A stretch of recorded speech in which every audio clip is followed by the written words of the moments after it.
Welcome back to Lenz Comic Corner, Classic/Non-Classic. This is episode number 404. No double shot this episode, which is something. I was thinking of doing triple shot, but I kind of figured this one can use its own video because I like doing double shots better than triple shots. So here's a single shot for you. This is basically New Avengers volume. I think this is volume 5. Let me look this up here. Yeah, this is a of the original trade, came out in 2007. Hang on here. Here we go.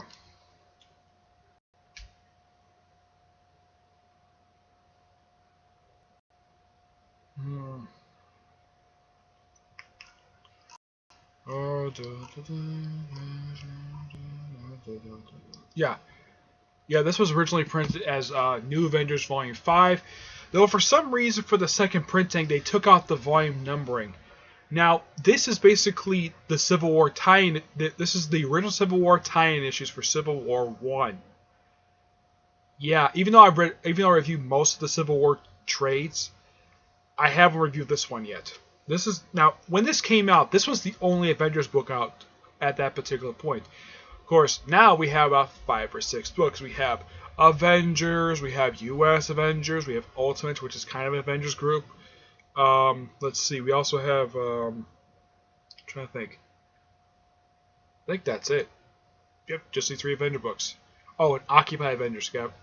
Yeah, right now we got 4 Avenger books. When Civil War 1 came out, we had 1 Avengers book, and then afterwards we were increased up to 3, which included Mighty Avengers and Avengers the Initiative. And it was like that for a while, for about a few years, and they added Dark Avengers to the lineup. And then by 2010, Dark Avengers and Mighty Avengers ended. And the Dark Avengers, Mighty Avengers, and Avengers ended, was replaced with basically Avengers, which was brought back after ending 6 years prior, allowing the starting of 2 new titles, Secret Avengers by the awesome Ed Brubaker, and of course Avengers Academy by Chris Yost. Yep, and of course Bendis wrote that Avengers volume as well. Of course, this book was actually relaunched at the storyline known as Siege. Though Dark Avengers did come back in 2011, though it didn't last very long, lasted for pretty much the same amount of time as the first volume did, though it contained a number of Thunderbolts. But anyways, New Avengers. Now, this, like the, when AVX was coming out, yeah, they did the same thing they did here. Basically made the New Avengers tie-ins, well, except for that, basically the first couple issues, basically New Avengers. Most of the book was simply spotlight issues. Yes, spotlight issues of various characters. The first issue in here was a spotlight on Captain America, which also featured the Falcon. Well, basically Captain America at this point was definitely Steve Rogers, wearing his original attire, which basically looks like this. Yeah, unlike his costume he wore up until he lost his serum in 2014, I believe it was, he pretty much just wore this costume for a long time. Steve Rogers wore this costume since the 1940s. Yes, so for approximately, I'd say about 71 years he was wearing this costume. Though there was a few times, basically, he couple times he wore a different costume, but yeah. Yeah, the first issue simply just basically with Captain America, basically him kind of setting up the resistance, basically right after the events of issue 2 of Civil War 1 number 2. The second issue is a focus on Luke Cage and Jessica Jones. Basically, just Luke Cage. Basically, he's a spotlight character.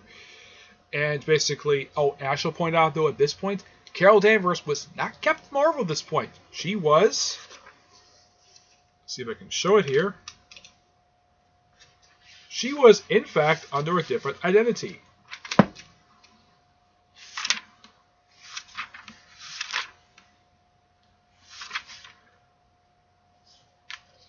The identity of Miss Marvel. This is her costume that she wore back then. Yeah, I know this is kind of a bizarre setup, but yeah. And Tony was wearing this outfit at this point. I don't know what mark this one is. It could be like Mark 30. I don't know. It's a possibility. Yeah, it just basically just Luke Cage just going on the run. And of course, we have a guest star appearance by 3 of the Resistance, basically, which is Cap, Falcon, and Daredevil in his classic red costume. Oh, now it's black with red D's. 23 is a spotlight on the Jessica Drew Spider-Woman, though this was later retconned about 2 years later to being a Skrull. Yep, this is the Skrull Queen. Yeah, Bendis retconned that basically the whole time Spider-Woman was basically in this run. It was a Skrull. Yep. Oh yeah, and she spends half the issue dressed like this. She never puts on her costume this whole issue. Yep. And she spends the whole issue like this in her underwear, also teamed with Hydra, stuff like that. But yeah, and she joins the Resistance at the very end.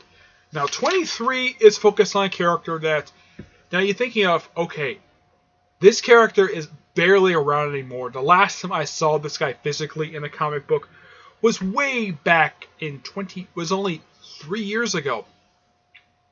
No, seriously, it's been 3 years since I've seen this guy. Who is he? Bob Reynolds, the Sentry.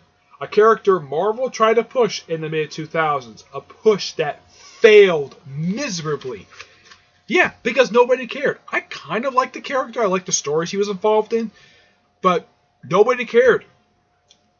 He had a miniseries that spun off basically after he returned, after his first appearance since the year 2000. Yeah. And also he had an art nemesis called The Void, which is basically just another personality of his. Yeah, I love basically whenever they do these Silver Age style covers, basically think, oh yeah, he's from the Silver Age, even though he actually really wasn't. He's only a character at 17 years old. Yeah, it's basically just a story of him going to the moon, working with humans, and him basically trying to do, and Chris is trying to basically start a romance with him, which goes nowhere fast. And it's a pretty fun issue.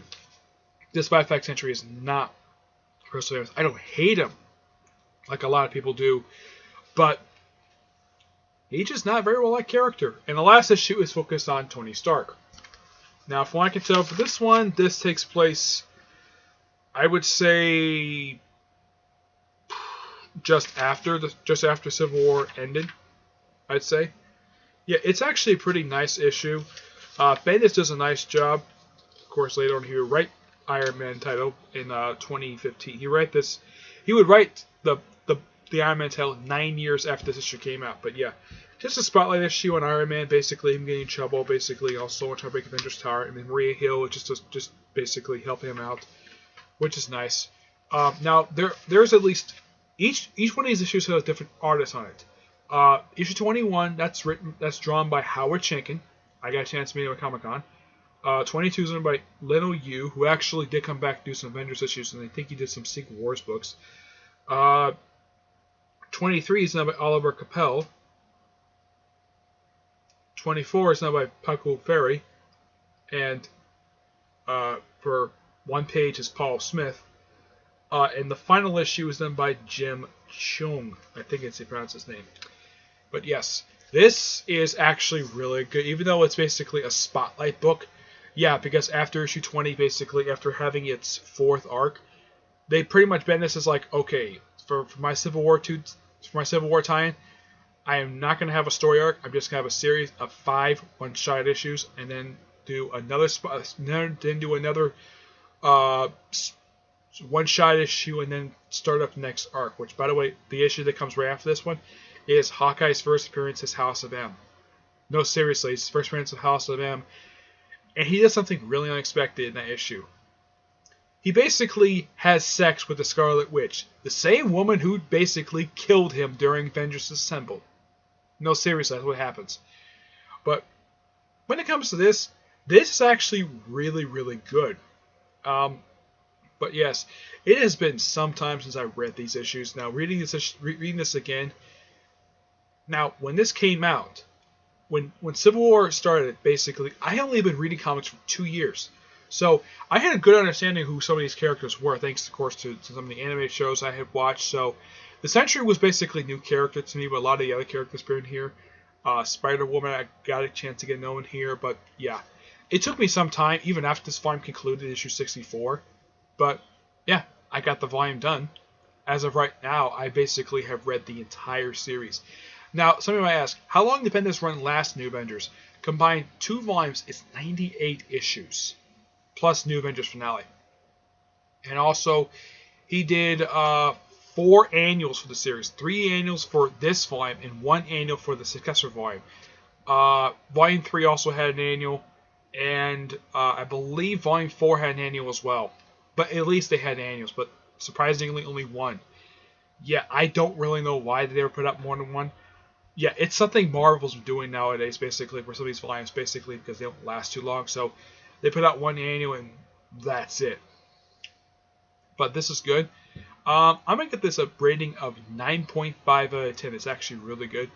I don't know if Edgar is going to review this series or not. I have honestly no idea. I would think he would because it features his favorite character, Iron Man. But who knows? I know he basically was doing a review of the Avengers series, the original book, Volume 1. But he stopped at the Volume 3. He put it on hold until next year because he's basically trying to shoot a bunch of Spider-Man reviews. But basically a bunch of Spider-Man reviews. He's also still doing the current, as far as I can tell, he's doing the current volume of Invincible Iron Man. I don't think he's doing Thor right now. I don't know. I've not seen reviews for Thor in a while. Basically, all I've seen lately for him is just basically just the Spider-Man books, and just the Spider-Man books. But who knows, basically, if he's going to start reviewing this series. I know I'm planning on doing it. Yeah, in the future I'm going to, when I get a chance to get my hands on actual trades, when it's not basically from the library. Yeah, it just depends basically when I get my hands on this, because I really enjoyed New Avengers. Yep. Despite like this volume itself, I actually own one of the trades. Yeah, I actually own the second to last trade that came out, that published issue for Volume 1. Yeah, I own Powerless. That's the name of it. It's basically the whole concept. Basically, what if basically the heroes lost their powers, which that book basically comes true. So I do own one New Avengers trade. I don't own all of them. I just own one. I bought that not long after it came out. Of course, that was like, I don't know, like 7 years ago when I bought that. Yeah, it was like 7 years ago when I bought that trade. Of course, that led into Siege right after that. But this is good. 9.5 out of 10. So basically, when it comes to Civil War, the first one, a lot of the tie-ins I personally have read are actually better than the main series. Basically, a lot of the characters not really complete jerks. Here, Iron Man is basically in character. Basically, Bendis writes him how Mark Millar kind of writes him in the main Civil War book, but not as really jerkish. Not much of a dick like he is in the mains book. Captain America is actually, from what I can tell from it, he's written pretty much the same way. He's a bit paranoid than he usually is, basically in Captain America, in the main Captain America book, which is published at this point. Yeah, he's a bit more paranoid. As for Luke Cage, well, Bendis basically have been writing Luke Cage at this point for about 2 years. In the case of Spider-Woman, same thing. Sentry, he basically writes them as he always writes them. Basically very okay. And not much interesting, though. I do enjoy the Silver Age homage covers. That's one thing I do enjoy about whenever Sentry has a book. Yeah, he's had a few miniseries. Yeah, the first one came out in 2000. The second one came, I think, in 2006. He had a bunch of one-shots. And there's also the Age of the Century miniseries, which kind of is supposed to explore basically Silver Age back roots. And all the covers are basically like the numbering for some of those things are just continuation of books that were canceled. Yeah. And let's see. Oh yeah, he did have one other one shot which came out right after Siege. Yeah.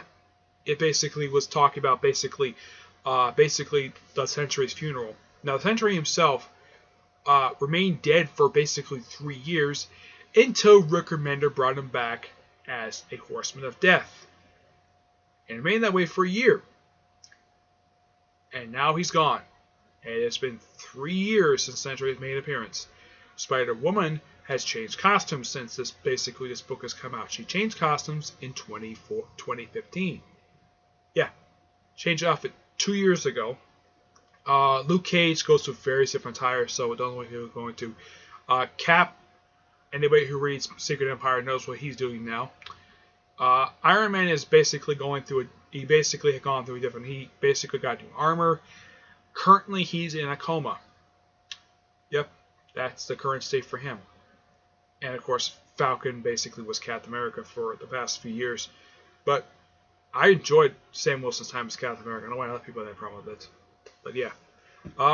That's really it for this episode. I'm hoping to review more Civil War trades because I'm almost done reviewing the original Civil War trades. Let's see, I have 4, 5, 6. Let's see, 6, 7, 8, 9, 10. I think there's about 11 trades to go. Yeah, 11, maybe 12 trades to go, but I reviewed a lot of these so far. Alright, so that's it for this episode. Stay tuned for the next episode whenever I put it up. It'll be definitely episode 4 or 5. Definitely. As for it's going to be double shot out, I don't know. It would depend on basically how many trades I get next time. Okay? But until I see you in my next video, whatever I decide to do for it. Okay? Until then, I will see you there. Bye.